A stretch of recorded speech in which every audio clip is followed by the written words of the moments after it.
To my channel Mrs शिक्षा वाली। अगर आप मेरे वीडियो को फर्स्ट टाइम देख रहे हैं तो प्लीज़ मेरे वीडियो को लाइक कीजिए और मेरे चैनल को सब्सक्राइब कीजिए। आज का हमारा टॉपिक है क्लास 7 CBSE एंड ICSE का स्टैटिस्टिक्स। तो आइए शुरू करते हैं हमारा आज का टॉपिक स्टैटिस्टिक्स।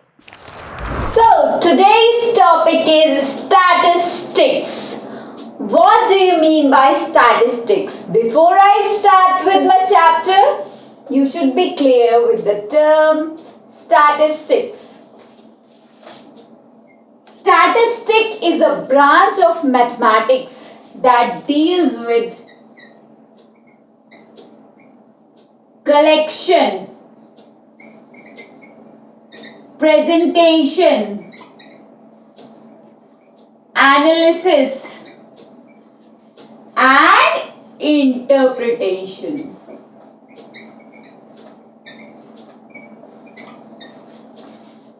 अब what do you mean by collection? Collection मतलब gathering, collecting the data. What is data?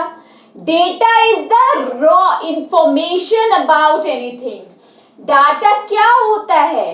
अभी मैं आपको डिटेल में डाटा के बारे में बताऊंगी। आप ये समझ लीजिए what I am giving you is data. I am delivering you the information about statistics. That is data. Data is everywhere. YouTube पे आप वीडियो देख रहे हैं, आपके पास नंबर ऑफ वीडियोज आए थे स्टैटिस्टिक के, दैट वाज डेटा। उन वीडियो में भी डेटा है, तो data is everywhere around you. अभी मैं आपको सब विजुअलाइज कराऊंगी, मेरे साथ वीडियो में एंड तक रहिए। कलेक्शन क्या है? किसी डेटा को कलेक्ट करना, गैदर करना। अभी स्टैटिस्टिक्स समझिए। प्रेजेंटेशन, आपने कोई डेटा कलेक्ट किया फिर उसको प्रेजेंट करना। सपोज कीजिए आपका फेवरेट गेम है क्रिकेट, आप मैच देख रहे हैं, ठीक है, या नहीं देख पाए तो आप क्या करेंगे? अपने फ्रेंड से पूछते हैं कि उसने कितने रन मारे, अपने फेवरेट प्लेयर ने, इस प्लेयर ने कितने रन मारे, विराट ने कितने रन मारे, या फिर रोहित शर्मा ने कितने रन मारे, जो भी आपका फेवरेट प्लेयर है उन सबका आपने डेटा कलेक्ट कर लिया। सपोज करिए 50, 25, 70, 100, ठीक है, जो भी प्लेयर्स है उनका डेटा आपने कलेक्ट कर लिया। फिर आप उसको प्रेजेंट करना चाहते हैं सिस्टमैटिकली। अभी देखिए यहाँ 50 लिखा है, यहाँ 25 लिखा है, यहाँ 70, यहाँ 100। पहले आप क्या करेंगे? उसको अरेंज करेंगे या तो असेंडिंग ऑर्डर में या डिसेंडिंग ऑर्डर में। फिर आप उसको प्रेजेंट जब करेंगे किसी ग्राफ की फॉर्म में या किसी चार्ट की फॉर्म में, this is known as presentation. अभी मैं एक एक करके आपको सब चीज बताऊंगी। आपने पोलिंग का रिजल्ट देखा होगा, जब इलेक्शन होते हैं, जिस दिन रिजल्ट आता है, मम्मी पापा टीवी में न्यूज देख रहे होते हैं, वहां पर रिजल्ट जब आ रहा होता है न्यूज में, तो ये ऐसा सर्कुलर प्रेजेंटेशन होता है डेटा का, मतलब हर पार्टी के वोट्स के परसेंटेज का सर्कुलर प्रेजेंटेशन होता है। फिर एनालिसिस क्या है? उस डेटा को आप एनालाइज कर रहे हैं। आपने अभी रन्स पूछे, उनको आपने प्रेजेंट कर दिया, फिर वो कोई भी स्टूडेंट, कोई भी आपका फ्रेंड, आपका रिलेटिव उसको एनालाइज कर सकता है इजीली इस प्रेजेंटेशन के थ्रू कि भाई विराट ने इतने रन लिए, रोहित ने इतने रन लिए, ए ने इतने रन लिए, बी ने इतने रन लिए, ठीक है। वो क्या हुआ? एनालिसिस।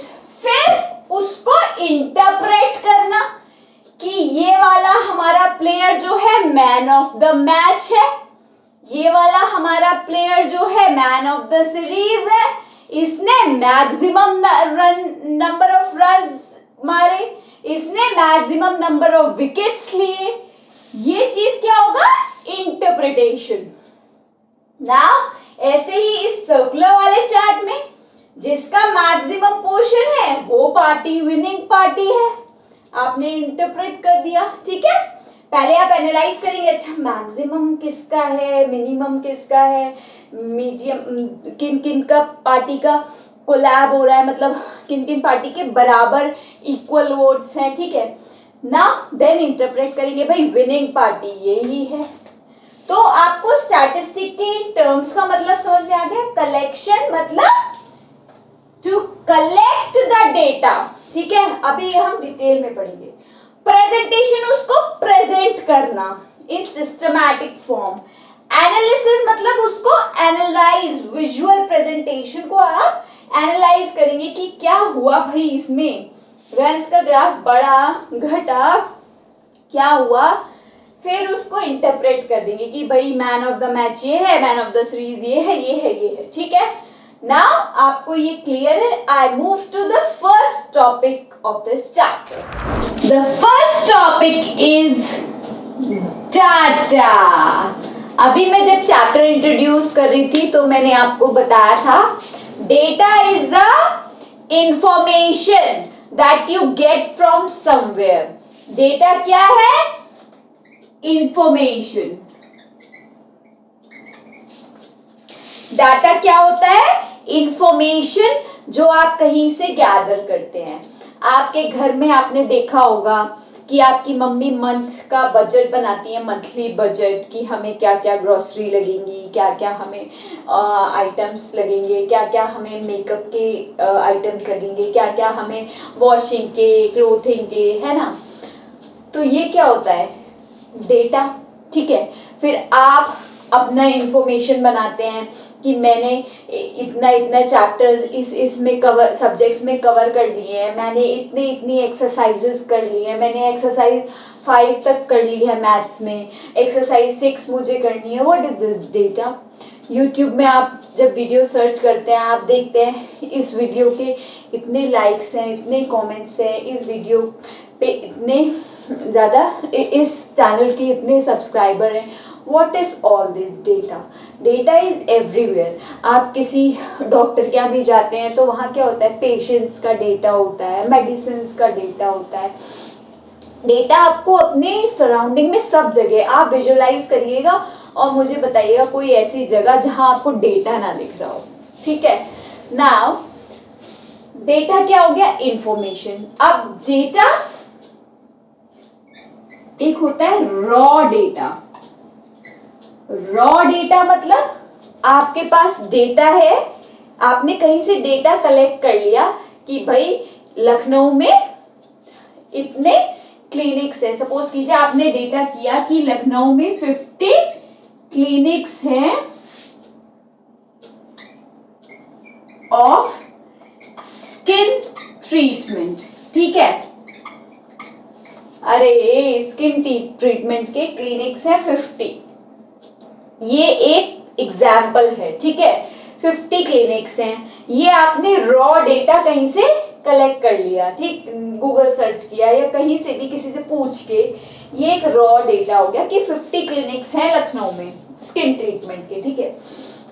नाउ अब आपसे कहा जाए कि भाई रैंकिंग के अकॉर्डिंग बताओ कि कौन सा डॉक्टर सबसे बेस्ट है, पूछते नहीं है best skin doctor in the city, तो रैंकिंग के according first, second, third, fourth, 5, 6, 7, rating के अकॉर्डिंग। भाई जोमैटो स्विगी पे आप लोग ऑर्डर करने से पहले रेस्टोरेंट की रेटिंग देखते हैं, डॉक्टर्स की रेटिंग देख लीजिए, ठीक है। तो ये क्या होगा? Organise data. आपसे किसी ने कहा 50 क्लिनिक्स, तो तुमने बता दिए रॉ डाटा। ऑर्गेनाइज करके बताओ कि फर्स्ट, सबसे पहले मैं किसको प्रेफर करूं, फर्स्ट रेटिंग किसकी है, first, second, third, fourth, fifth, six, seven, that is organise data, ठीक है। ये तो डेटा को रिप्रेजेंट करने की फॉर्म आ गई। ये अभी मैं डेटा के बारे में ही बता रही हूँ, रिप्रेजेंटेशन अभी डिटेल में बताऊंगी, वीडियो में रहिए बस। नाउ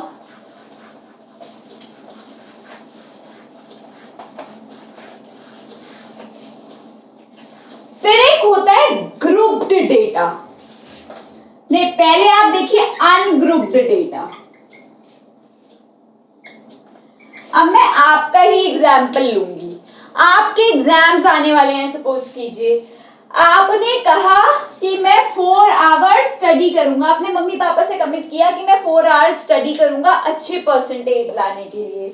अब आप उन 4 आवर्स में क्या पढ़ेंगे डेली, कितना घंटा कौन सा सब्जेक्ट पढ़ेंगे, कितना घंटा कौन सी एक्सरसाइज करेंगे, कौन सा चैप्टर पढ़ेंगे, ये सब आपने कुछ नहीं बताया। बस मैं 4 घंटे पढ़ूंगा, पर 4 घंटे मैथ्स ही पढ़ ली, 4 घंटे साइंस ही पढ़ ली, एक दिन मैथ्स पढ़ ली, एक दिन साइंस पढ़ ली, फिर मन आया थोड़ी देर साइंस पढ़ के बोर हो गए, हिंदी उठा ली, फिर बोर हो गए, फिर चलो यार कुछ कंप्यूटर्स का पढ़ लेते हैं। That is called ungrouped data. कुछ भी प्लान नहीं है, कुछ भी सिस्टमैटिक नहीं है। फिर हम आ जाते हैं ग्रुप्ड डेटा में।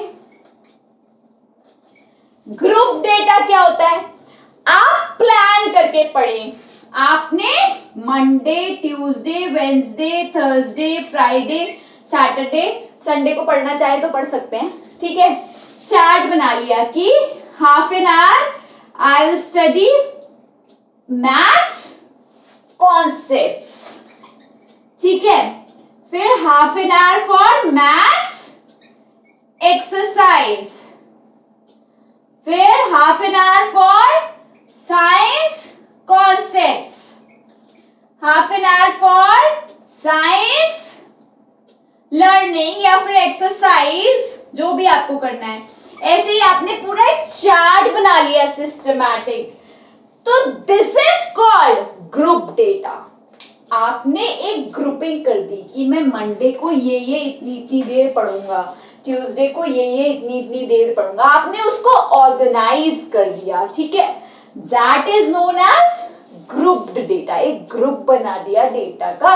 मैथ्स आप इस दिन पढ़ेंगे, अगर मैथ्स मंडे को पढ़ रहे हैं, सपोज कीजिए वेडनेसडे को पढ़ रहे हैं मैथ्स, तो आपका एक ग्रुप बन गया डेटा का ना, कि ऑर्गेनाइज डेटा है। अब इसमें वाले में तो अनग्रुप्ड में तो मम्मी बता ही नहीं सकती थी कि हमारे बच्चे ने कब मैथ्स पढ़ी, कब साइंस पढ़ी, क्या पढ़ा 4 घंटे दिन में।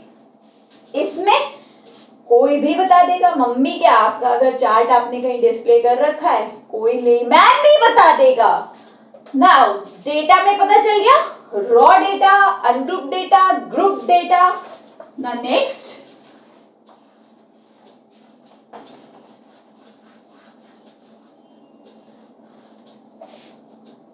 Next is primary data. Primary and secondary. Primary data क्या हुआ? प्राइमरी मतलब एक फर्स्ट स्टेज, सिंगल लेवल तक डेटा। सपोज कीजिए आपके प्रिंसिपल को ये पता करना है कि मेरे स्कूल में किस किस क्लास के बच्चे कि कौन कौन से गेम्स में इंटरेस्टेड है, तो वो क्या करेंगे? वो सीधे सीधे आपकी क्लास टीचर से कहेंगे कि take the data of choices of games from your students. एक लेवल हुई, प्रिंसिपल ने टीचर से कहा, टीचर ने स्टूडेंट से कलेक्ट करके दे दिया, ठीक है। विद इन एन ऑर्गेनाइजेशन, एक ही ऑर्गेनाइजेशन में प्रिंसिपल, टीचर, स्टूडेंट। अब हम आते हैं सेकेंडरी डेटा। कोई स्पोर्ट्स कंपनी या इंडस्ट्री या स्पोर्ट्स सेलिंग इक्विपमेंट्स की शॉप है, वो आपके स्कूल में आके आपके प्रिंसिपल से पूछती है कि आपके स्कूल में किस किस स्पोर्ट्स आइटम की रिक्वायरमेंट्स है, कौन से स्पोर्ट्स ज्यादा खेले जाते हैं। तब क्या होगा? प्रिंसिपल फिर टीचर से कहेगा, फिर स्टूडेंट्स से टीचर्स पूछेंगे।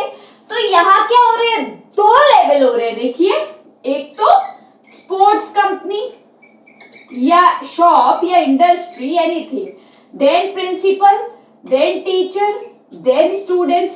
ये आपके स्कूल की तो नहीं है, दिस इज फर्स्ट लेवल, कहीं और की ऑर्गेनाइजेशन है या शॉप है या कंपनी है, and this is your school level.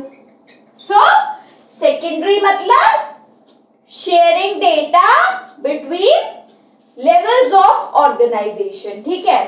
Primary data, not sharing data between any levels, it's a single organisation और सिंगल ग्रुप। आप समझ गए कहने का मतलब? प्राइमरी मतलब अगर आपके घर का डेटा है, आप पड़ोसियों से तो नहीं शेयर करेंगे कि मेरे घर में इतना ग्रोसरी का आइटम आता है, इतना वॉशिंग, इतना मेकअप, इतना ये, इतना वो। आप अपने घर का डेटा अपने घर में ही रखेंगे, ठीक है। So this is primary and the secondary is when you are sharing some data with some other organisation. ना डेटा की बातें क्लियर है? कोई क्वेरी है कमेंट कीजिए। I move to next topic. Now the next is frequency distribution. Frequency क्या है? Frequency है number of times the data, the information और इवेंट और data, the number of times the event occurring in the information। Distribution मतलब उसको कैसे arrange करेंगे। तो पहला है इसमें भी फर्स्ट है अनग्रुप्ड डिस्ट्रीब्यूशन। अनग्रुप्ड मतलब कोई ग्रुप नहीं बनाएंगे हम। अनग्रुप मतलब ग्रुप नहीं बनाएंगे, जैसे भी हमें डेटा मिला है उसको हम अरेंज करके रिप्रेजेंट कर देंगे, ठीक है। देखिए कैसे करेंगे। क्रिकेट देखते हैं, 11 प्लेयर्स होते हैं, उन 11 प्लेयर्स का मैं डेटा लिख रही हूँ, नाम नहीं लिखूंगी। 15, 23, 23, 30, 35, 35, 35, 35। फर्स्ट प्लेयर ने इतने मारे, second, third, fourth, fifth, six, seventh, eighth, 9th, 10th, 11th, ठीक है। मैंने सारे प्लेयर्स का डेटा लिख दिया है। अनग्रुप्ड है, कोई ग्रुपिंग नहीं की है, मतलब जैसा डेटा था 11 के 11 प्लेयर्स का एज इट इज लिख दिया। अब आप क्या करना है, इसको आपको डिस्ट्रीब्यूशन टेबल बनाएंगे, डिस्ट्रीब्यूट करना है, इससे आपको एक इंफॉर्मेशन गैदर करना है, ठीक है। रन्स लिख दो सारे रन 23, दोबारा रिपीट नहीं करेंगे, जैसे यहां पर दोबारा 23 नहीं लिखेंगे। 30, 35, 45, 47। देख लो सारे रन, अगर नहीं है तो बताओ। फिर एक हम टर्म लिखते हैं टैली मार्क्स। टैली देखिए क्या होता है, अभी मैं बताती हूँ। टैली करेंगे, कहते नहीं मार्क्स टैली कर लिया आपने अपने, teacher says you have tally your marks. अपने मार्क्स मतलब आपने कैलकुलेट कर लिए प्रॉपर्ली। देखिए 15, जो जो नंबर आता जाए उसको, 15 एक बार आया, एक बार आया, 23 एक बार आया, 23 एक और बार आ गया, ठीक है। 30 जो भी आता जा रहा है उसके आगे एक डंडा बना दो। 31 डंडा नहीं, स्ट्रेट बार बना दो, स्ट्रेट, ठीक है। 35 एक बार आया, दूसरी बार आया, तीसरी बार आया, फोर्थ टाइम आया, फिफ्थ टाइम जब आएगा तो आप सीधा ऐसे स्ट्रेट बार नहीं, इनको कट कर देंगे, दिस इज फिफ्थ। फिर 6 टाइम फिर आता, एक और बना देते, 7, 8, 9, फिर आता 10th टाइम, फिर ऐसे कर देते। समझ गए? अभी सिर्फ 5 ही है, फिर 45, फिर 47। अब देख लो, ऐसे मैं ये बना देती हूँ, थोड़ा हौच-पौच नहीं होगी ना, क्लैरिटी रहेगी एक। Now count the bars and right the frequency. Frequency क्या बताया? Number of time the event occurring in the information. एक प्लेयर ने रन मारा 15, 2 प्लेयर्स ने 23 मारे, 1 प्लेयर ने 30, 5 प्लेयर्स ने 35, 1 प्लेयर ने 45 एंड 1 प्लेयर ने 47। देख लो 11 हो गए, 1, 2, 3, 4, 9, 10, 11, 11 प्लेयर्स के रन का एक मैंने ungroup distribution. One more thing in this is range. Range कैसे निकालते हैं? Highest observation minus lowest observation. समझ गए क्या रेंज आएगी? हाईएस्ट क्या है? 47 माइनस 15 क्या आ गई आपकी? 32। इसकी रेंज क्या आ गई आपकी? 32। I hope ungroup distribution is clear. Now I move to group distribution. अब फ्रीक्वेंसी डिस्ट्रीब्यूशन का पार्ट ए मैंने बताया था अनग्रुप्ड। Now grouped distribution. एक ग्रुप बना लेंगे। जब हमारे पास बहुत लार्ज डेटा हो, बहुत बड़ा डेटा हो, अभी तो हमारे पास 11 प्लेयर्स के रन्स थे, हमने टेबल बना दी अरेंज करके और टैली से शो कर दिया। अब सपोज कीजिए हमारे पास 30, 50, 100 पीपल्स का डेटा हो, तब कैसे उसको अरेंज करेंगे। अभी मैं एक आपको 20 का एग्जाम्पल लेके बताती हूँ आप, लेकिन अगर 20 का ध्यान से देख लिया तो आप कितना भी बड़ा हो कर लेंगे। 20 का मेरे पास स्पेस लिमिटेड है, इसलिए सपोज कीजिए आपकी मैथ्स टीचर, या मैथ्स टीचर नहीं मिसेस शिक्षाली, आपका टेस्ट ले रही है, आपको असेसमेंट दिया 30 मार्क्स का, मैंने 20 स्टूडेंट्स को मैंने 30 मार्क्स का असेसमेंट दिया। देखिए अब मार्क्स जो स्टूडेंट्स के आए वो मैं लिख रही हूं, नाम नहीं लिखूंगी किसी का, घबराओ नहीं, किसी का नाम नहीं लिख रही हूं, मार्क्स ही लिख रही हूं। नंबर तो कम आए, कितने हो गए? 3, 4, 5, 6, 7, 8, 9, 10। 3, 4, 5, 6, 7, 8, 9, 10, ठीक है। हाँ 10, वो 20 स्टूडेंट्स का मैंने डेटा लिख दिया। अब देखिए अब क्या करेंगे हम, मार्क्स ऑब्टेन्ड ग्रुपिंग करेंगे। मार्क्स ऑब्टेन्ड की मैं ग्रुपिंग कर दूंगी कि 0 से 10 के बीच में कितने मार्क्स आए, 10 से 20 के बीच में कितने मार्क्स आए, और 20 से 30 के बीच में कितने मार्क्स आए। अब सपोज कीजिए कैसे काउंट करेंगे, टैली फ्रीक्वेंसी, ठीक है। This is known as the lower limit and this is known as the upper limit of marks, ठीक है। ये लोअर लिमिट के मार्क्स हैं, ये अपर लिमिट के, इस रेंज की ये लोअर लिमिट, ये अपर लिमिट, ठीक है ना। टैली देखिए पहला क्या है, 11 किस रेंज में आएगा, 10 से 20, दिस 15 किस रेंज में आएगा, 15 किस में आएगा, दिस 13 किस में आएगा, भाई वो भी इसमें ही आएगा। सब 10 से 20 वाले में बहुत लोग हैं। फिर 14 किस में आएगा, इसी में आएगा। फिर 12 किस में आएगा, यही आएगा। 19, 18, 19, 11, ठीक है। नाउ 22 इधर आया, 23, 24, 25, फिर से 22 आ गया, 27, 28, 29, 30 भी आए हैं, 21। अब देखो भाई क्लास तो अच्छी है, 0 से 10 के बीच में किसी के मार्क्स नहीं आए, तो यहाँ पर क्या हो गया, ये कोई किसी की टैली मार्क्स नहीं आए, तो ये क्या हुई, फ्रीक्वेंसी 0, यहाँ हो गई 10, यहाँ हो गई 10, मतलब 10 बच्चों के नंबर आए हैं 10 से 20 के बीच में, और 10 बच्चों के नंबर आए हैं 20 से 30 के बीच में। यहाँ क्या हो गया, ग्रुप्स बन गए कि ये ग्रुप है 10 स्टूडेंट्स का जिनके 10 से 20 में आए हैं, ये ग्रुप है 10 स्टूडेंट्स का जिससे 20 के 30 के बीच में आए, 20 से 30 के बीच में।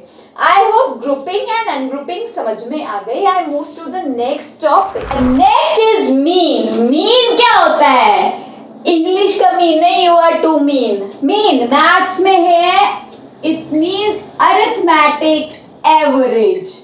एवरेज सपोज कीजिए आपको, एवरेज क्या होता था, सपोज कीजिए आपको 5 नंबर्स दे रखे हैं, इनका एवरेज निकालना है। कैसे निकालते थे हम, 1 + 2 + 4 + 7 + 5 और डिवाइड बाय 1 2 3 4 5, ठीक है, हमारा एवरेज आ जाता था। मीन में क्या होता है, सपोज कीजिए आपको नंबर ऑफ इमेजेस दे रखी है x, एक बुक के नंबर ऑफ पेज पे नंबर ऑफ इमेजेस दे रखी हैं, ये क्या है f, ठीक है। सपोज करो 1 इमेज, 2 इमेज, 3 इमेज, 4 इमेज, ठीक है। f is number of pages, किन किन पेजेस पे एक इमेज है, किन किन पेजेस पे 2 इमेज है, ठीक है। सपोज कीजिए 10, 20, 10, 5। अब आपसे कहा जाए, ये मैं रब कर दूं, थोड़ा आपको कंफ्यूजन हो जाएगा, है ना। देखो नंबर ऑफ पेजेस ये दे रखा है। आपसे कहा जाए find out the mean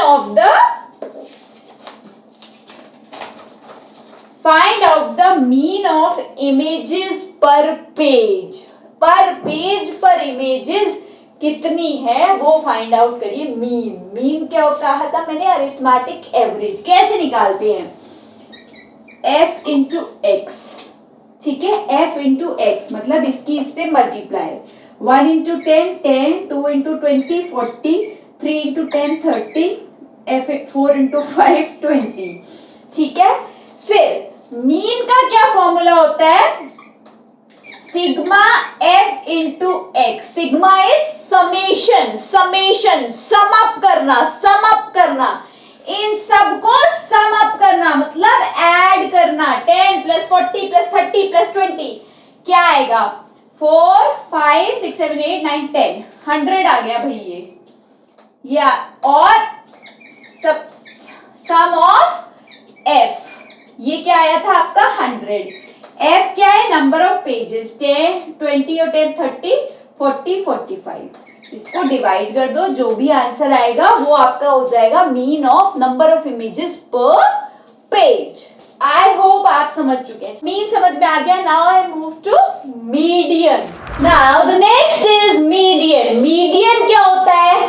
median is middle most value of data. Suppose कीजिए एग्जाम्पल लिखा है, ये आपको डेटा दिया है। ये डेटा तो अरेंज है इन असेंडिंग ऑर्डर। असेंडिंग मतलब छोटे से बड़ा। अगर अरेंज नहीं होता तो आप अरेंज करते। इसमें मैं आपसे कहूं कि मीडियन बताइए। मीडियन क्या है? मैंने कहा मिडिल मोस्ट वैल्यू। मीडियन के भी दो पोस्टुलेट्स हैं। आपको कितनी वैल्यू दे रखी है? 1 2 3 4 5 6 7 8 9 वैल्यूज दे रखी है। दो पोस्टुलेट्स क्या है? इफ n इज ऑड, अगर n ऑड है, ऑड मतलब 9 है, यहां पर नंबर ऑफ डेटा 9 है, तो फॉर्मूला क्या होगा? n plus 1 by 2th term. मतलब n की वैल्यू क्या है यहां पर? 9 प्लस 1 बाय 2th टर्म।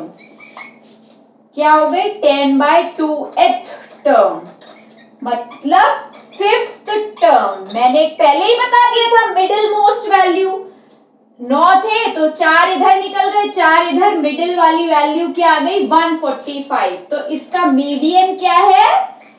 145। ये तो हुआ पहला केस जब हमारा n ऑड है। अब मैं क्या करती हूं? एक यहां से रब कर दूं, एक डाटा की वैल्यू रब कर दी। अब n क्या हो गया हमारा? इवन हो गया। इवन के केस में देखो क्या होता है? If n is even, even में क्या होता है? 1/2 of n by 2th term plus n plus 1/2th term. क्या हो गया यहां पर? n क्या है? 8, 8/2th टर्म और ये 1/2 बाहर चल रहा है, ठीक है, प्लस 8 प्लस 1/2th टर्म, नहीं 8/2 प्लस 1th टर्म, ठीक है। 1/2 ये क्या आया? 4th term plus 5th term, 4th term और 5th टर्म और उनका हाफ। 4th टर्म क्या है? 141 प्लस 145 का हाफ। देखो क्या आएगा? 141 प्लस 145 का हाफ क्या आ जाएगा? 286 का हाफ। 2 से कट करो, 2 1 जा, 4 जा, 3 जा। मीडियन क्या आ गया इसका? 143। आई होप आप मीडियन समझ चुके दोनों केसेस का। जब n ऑड है तो फॉर्मूला था 1/2 n plus 1/2th term, and जब n इवन है तो 1/2 n/2th term plus n/2 plus 1th term. Now I move to mode. Mode क्या होता है? Mode is the maximum number of observation.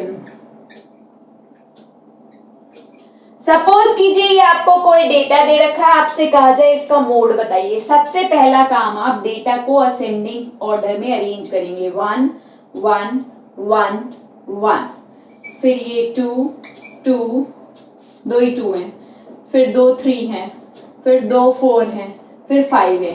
अब मैंने क्या कहा, मैक्सिमम नंबर ऑफ ऑब्जर्वेशन। कौन सी ऑब्जर्वेशन सबसे ज्यादा बार आ रही है? 1। सो इसका मोड कितना हो गया? 1। आई होप मोड का और आपको कॉन्सेप्ट क्लियर है। Now I move to the next topic. Next is representing data. What do you mean by representing data? Representing means how you present the data, how you pictorially represent, show your data. ठीक है, एक तो method आप अभी starting के first second topic में मैंने आपको बताया, फ्रीक्वेंसी टेबल ऑर्गेनाइजेशन। कैसे? पहले आप इवेंट्स लिख रहे थे, टैली लिख रहे थे, फ्रीक्वेंसी टेबल बना लिया। आपको कोई डेटा दिया था, उसको आपने टैबुलर फॉर्म में रिप्रेजेंट कर दिया। Now here representing data in the form of bar graph. What is this bar graph? Bar pub वाला बार नहीं, दिस इज हॉरिजॉन्टल और वर्टिकल बार्स की बात हो रही है, straight bar.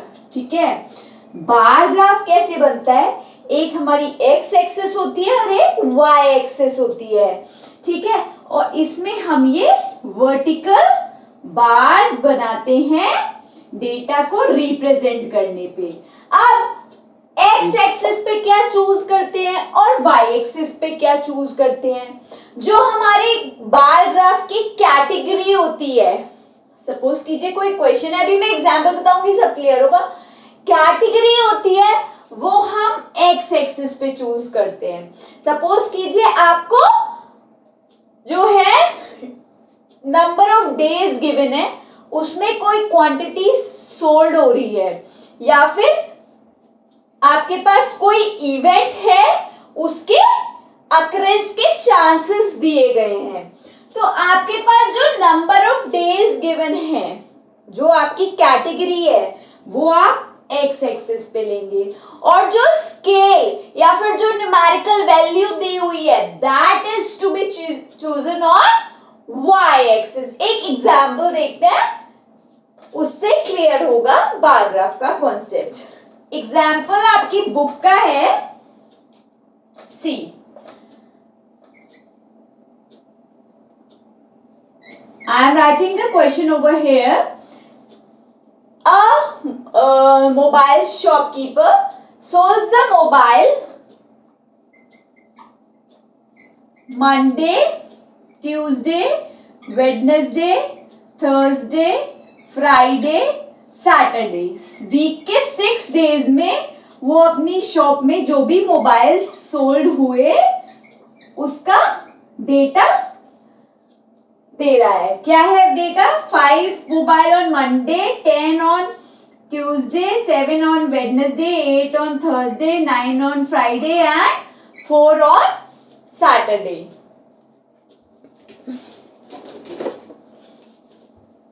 Now we have to draw the bar graph. अभी मैंने क्या बताया, एक्स एक्सिस पे क्या लेते हैं हम? कैटेगरी या फिर इवेंट्स जो होते हैं। तो यहां पर कैटेगरी क्या गिवन है? कब कब मोबाइल सोल्ड हो रहे, this is your category. Monday को 5 एंड द न्यूमेरिकल वैल्यू और स्केल। आपको स्केल जो गिवन है, स्केल क्या होता है? अभी तो यहां पर देखिए,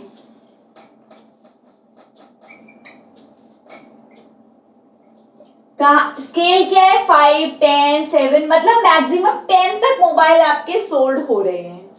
तो 1 scale is equals to 1 division हम ले लेते हैं। एक स्केल में एक डिवीजन, मतलब 0 से 1, फिर 1 से 2, फिर 3, मतलब एक स्केल एक डिवीजन का है।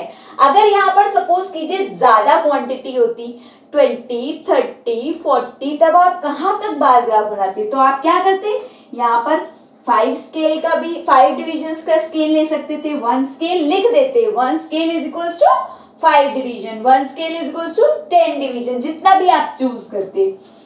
4 5 6 7 8 9 10। देखिए तो y एक्सिस पे क्या लेते हैं, स्केल और न्यूमेरिकल वैल्यू, ठीक है। And the categories are to be chosen on x axis, क्या है, Monday, Tuesday, Wednesday, Thursday, Friday and Saturday.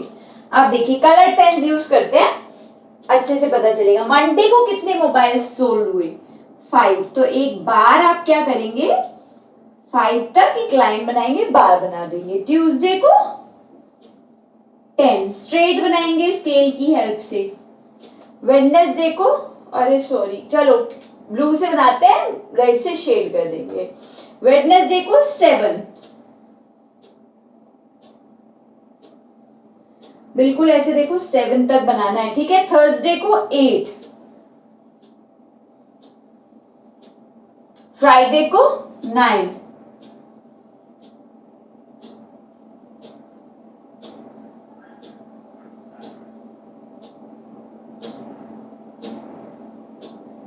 And Saturday को 4।